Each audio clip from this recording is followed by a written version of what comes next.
Hello, my name is Congressman Bennie Thompson from the 2nd District of Mississippi. I serve as the chairman of the Committee on Homeland Security. The coronavirus pandemic is one of the most challenging adversaries our country has faced. Many Americans have faced unimaginable grief. Millions of families are unsure about their future. All Americans have changed their daily lives and are worried about the health of our loved ones. We must thank the thousands of healthcare workers, first responders, and other essential workers who are helping us get through this. They are our heroes. I also thank all of you for following social distancing guidelines and for following the orders of your home states. While there are many challenges ahead, we are hoping that the darkest days may be behind us. But before we move forward, we must get to the truth. The truth is that the response to this pandemic has not been as stellar as the president keeps repeating. The truth is that there's much more we need to fix now to get it right. First is testing. Congress worked together over 6 weeks ago to pass legislation for better testing.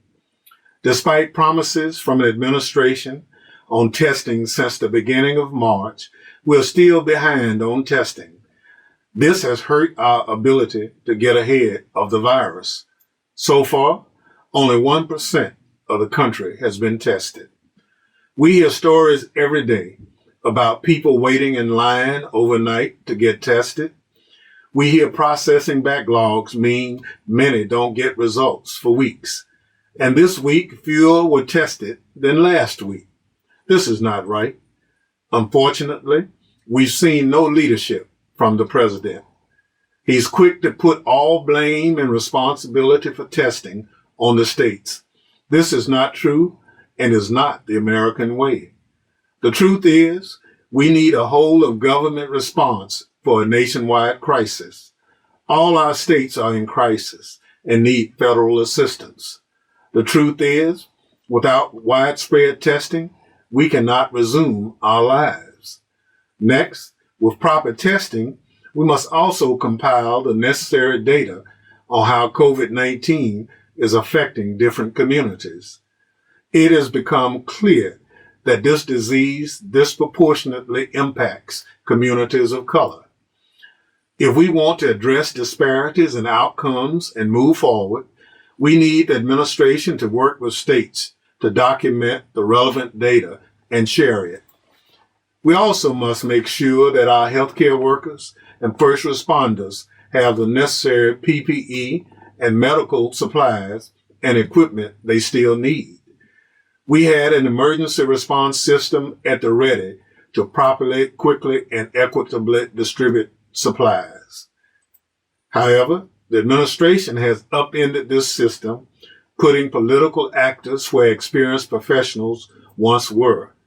Their efforts have been wrought with chaos, delays, and accusations of political bias.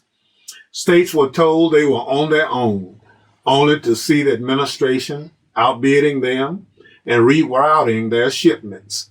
No state should have to compete with other states or the federal government to get what they need. If we are to succeed in this crisis and work together, we must use the truth as our guide. While we have hard days ahead, we must rely on science and data and follow the directions of the health experts and doctors. What we do in the coming weeks will be key to our recovery. You can be sure that House Democrats will continue to use the truth as we put workers and families first. Thank you for listening and be safe.